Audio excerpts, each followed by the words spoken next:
1989, the Prime Minister of Pakistan stood on this spot and delivered the commencement address titled, "Democratic Nations Must Unite."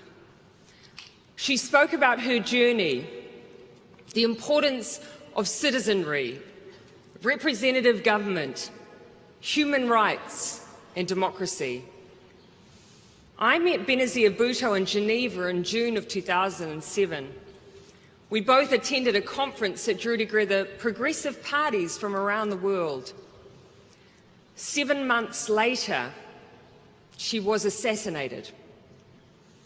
Now, there will be opinions and differing perspectives written about all of us as political leaders. Two things that history will not contest about Benazir Bhutto. She was the first Muslim female Prime Minister elected in an Islamic country when women in power was a rare thing. She was also the first to give birth in office.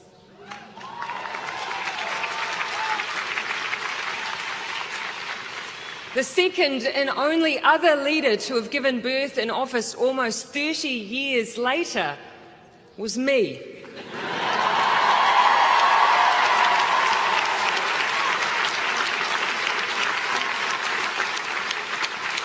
My daughter, Neve Tiaraha Ardern Gayford, was born on the 21st of June 2018, Benazir Bhutto's birthday.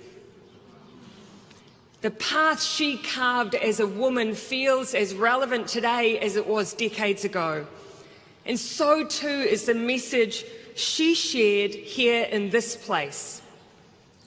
She said, partway through her speech in 1989, the following: "We must realise that democracy can be fragile."